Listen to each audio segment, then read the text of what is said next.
Drinking with Comics After Hours. We're here at Chris's place, and Kirsten's working the camera, and we're just going to talk about some comics and drink some beer, which we've already been doing, so I'm a little buzzed. So,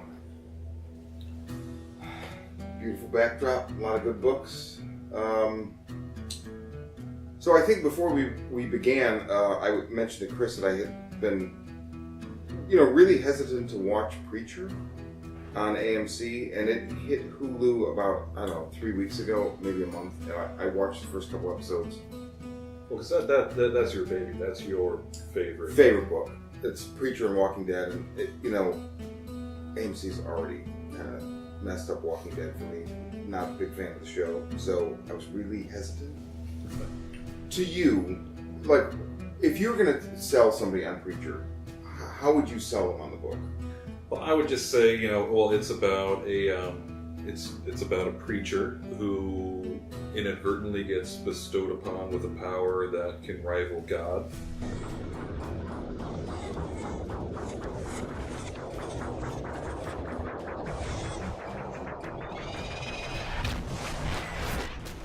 Who essentially has a vendetta against God, and who makes it his mission to track him down and do whatever it takes to take him out.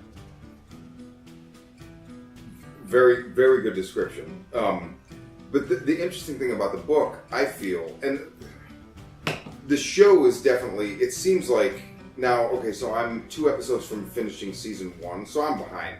If you're watching this, you're probably like, you're talking about this, and, you haven't even finished season 1. Like I said, I was hesitant. I've been enjoying it. I was surprised. I watched the first episode, found myself wanting to watch more. I feel like they've made some changes. They made a lot of changes. And this is the first time where I'm really looking at it as, like, I get the idea that it's based on the graphic novels. Like, it's not the translation of it. It's based on it. So I'm okay with a lot of the things they've done. My friend John, the Viking, who was in a previous episode briefly of this show, mentioned to me, I was surprised, it's his favorite book, and we both had kind of cold feet going into the show, and when he watched it first, he said they got the spine of the book.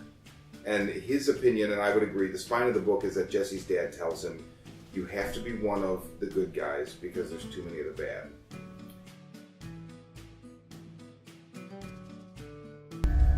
So you gotta be one of the good guys. 'Cause why?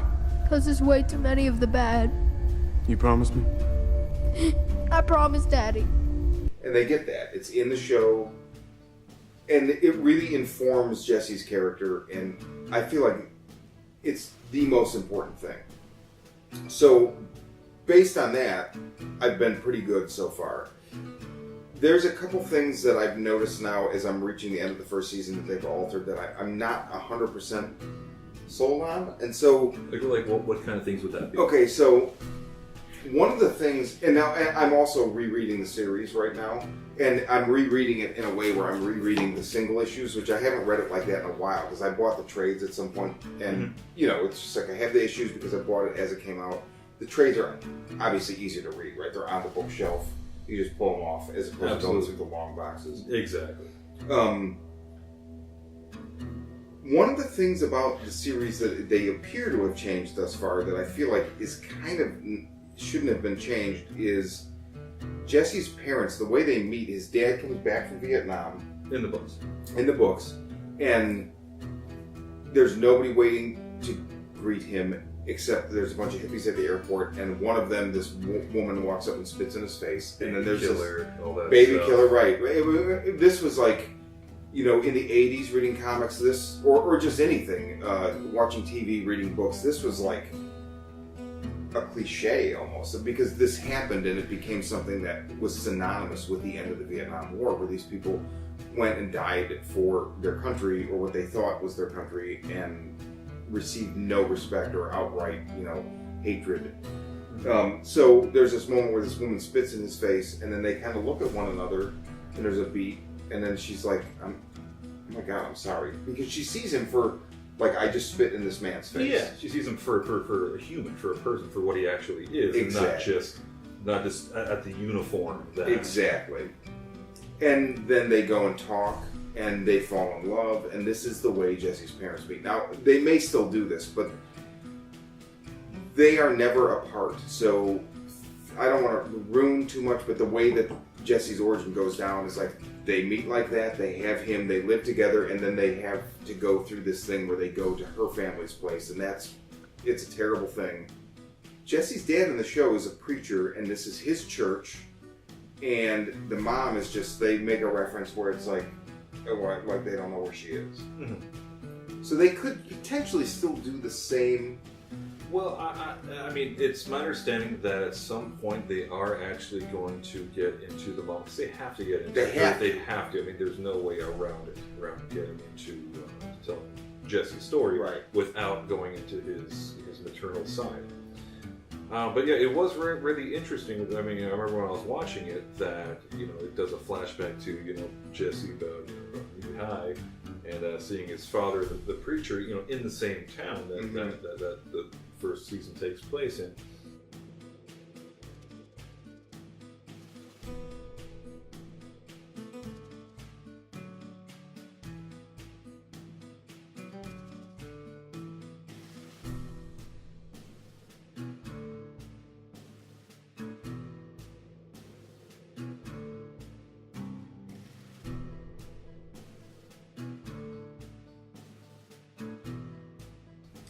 And that was one of the more jarring things that I thought. So it makes it seem like it's almost like a family tradition. Like he's following in his father's footsteps of being a preacher, when in the books, it's more so, it's on the maternal side that he's following in the footsteps of being a preacher. Mm-hmm. That's kind of his preordained destiny. So it will be really interesting to see in season 2, if they touch on that, how that's going to unfold. Yeah, I agree. And in fact, I hadn't even realized, even as I was saying that, like, you're absolutely right.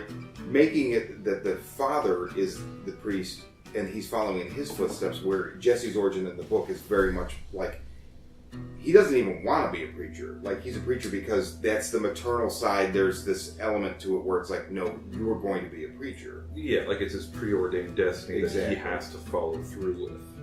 I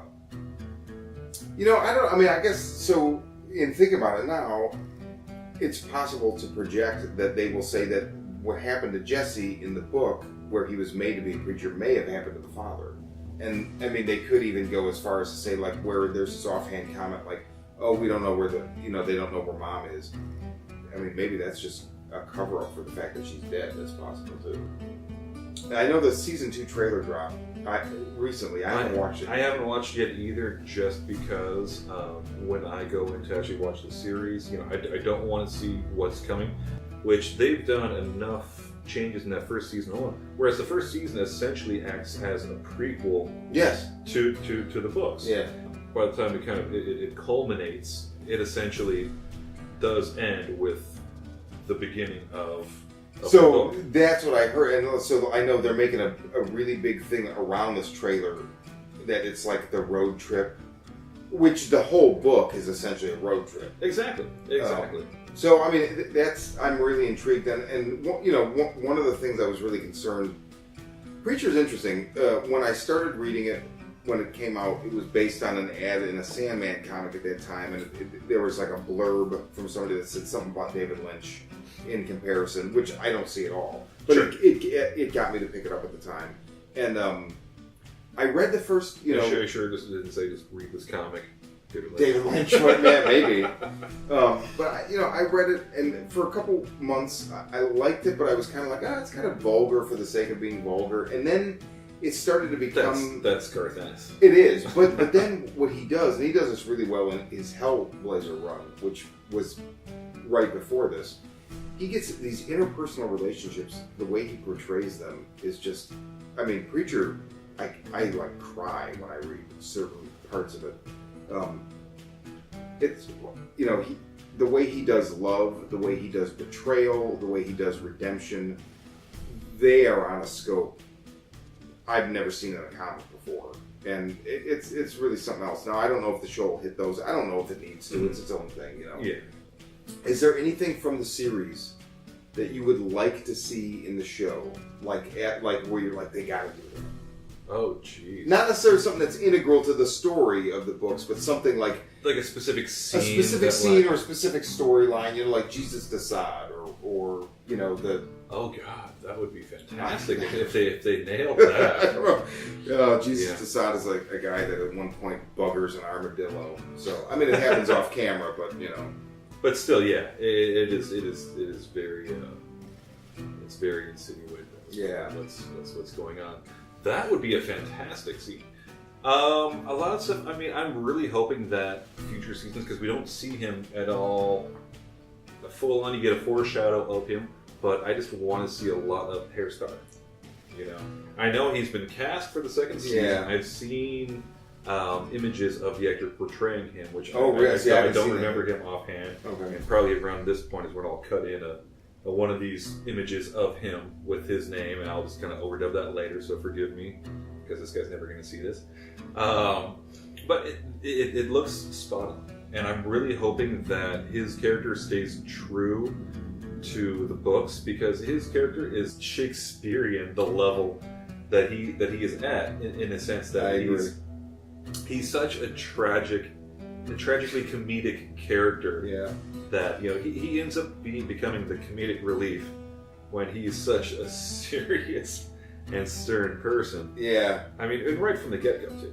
He ends up getting buggered in an alleyway within the first issue that you meet him. I just read that where he shows up and he works for a secret organization within the church called the Grail, and he immediately assigns one of his people to find him a prostitute. He says something like, "The stresses of my job can only be relieved by irregular and sordid sex," and this guy sets him up with this he thinks he's setting him with a prostitute, and it was a prostitute. It was, but it's a man, and he shows up and just rapes him in the alley. A rapey male prostitute. It's so bizarre. It's funny you bring up Star, because my gotta do it thing is Star as well, and it's which part? At one point, is it Jesse? Somebody cuts his head. So he's a bald gentleman. He's cut so that his head looks like a penis, the head of a penis, and then there's this great sequence where he's trying on all these different hats. Just trying to cover it up. Yeah, it's unbelievable. It's so awesome. Oh, that would be a fantastic scene to see, and I really hope that they nail that. Now, did you? I don't remember where it was in the series. Mm-hmm. Where if you've seen it yet, where they foreshadow Hairstar. Yeah, so there's a scene in the fourth episode. Thank you. Of I think the first season where it gives me great hope too. Oh, it's so on point for his character.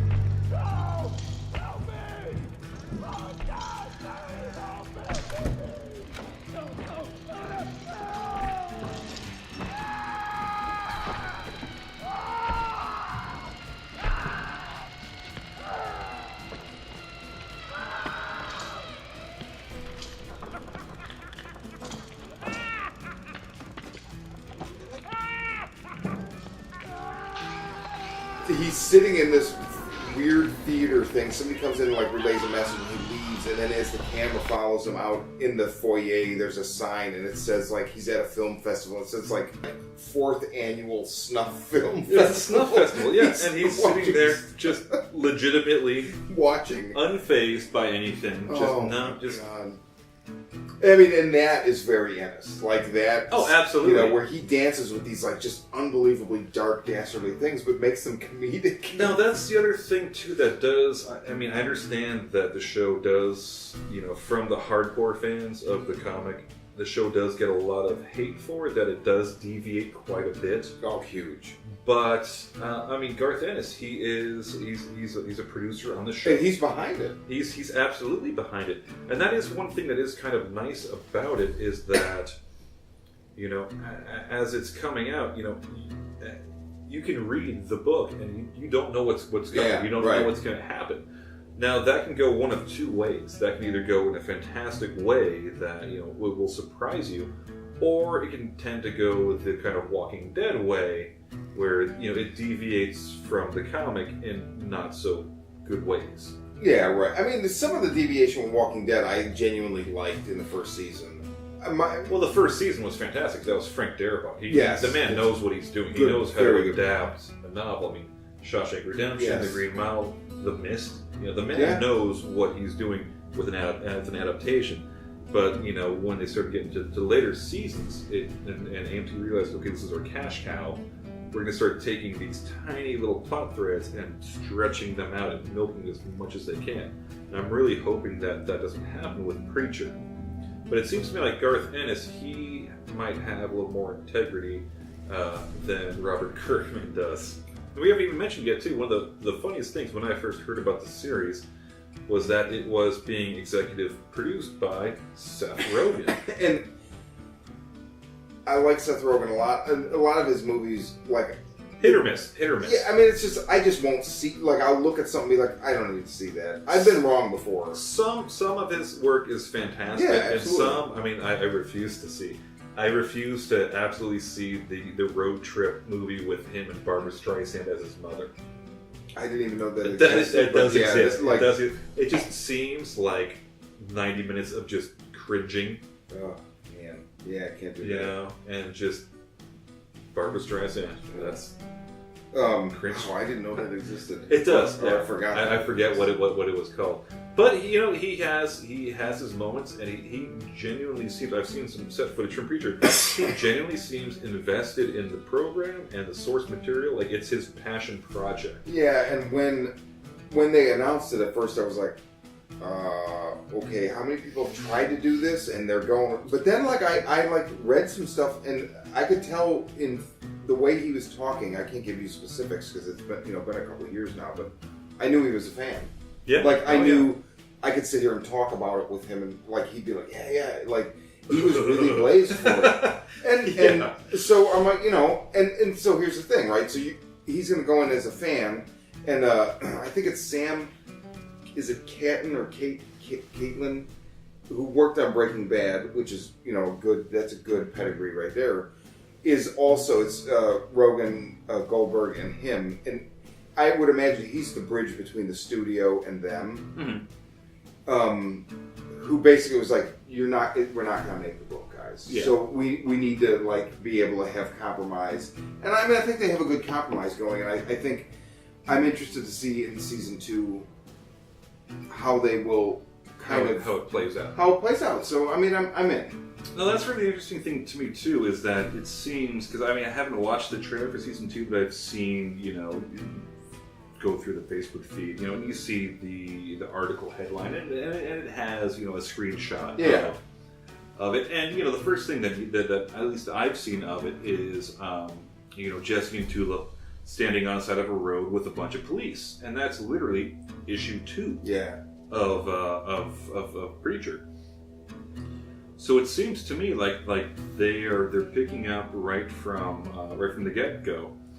And that essentially, all of Preacher 1, the first season, was a weird amalgamation of the first issue and issue 40 through 46. Because they worked in the whole Jackie Earle what's his name? Jackie Earle Haley, who was fantastic. I love Jackie Earle Haley. Quinn Cannon.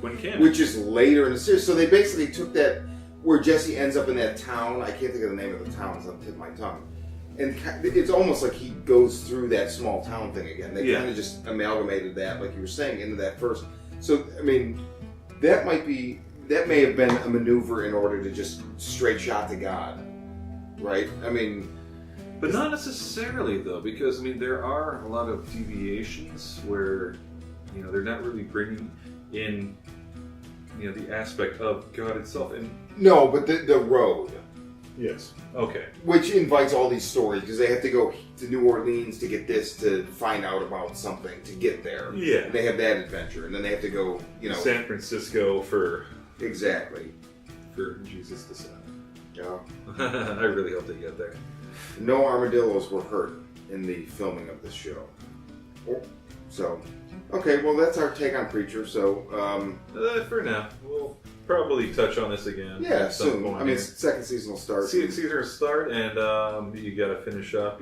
Next one we'll wrap up with your feelings and opinions on the finale of season 1, and bridge that into the beginning of season 2, and we'll see how everything wraps up. Right on.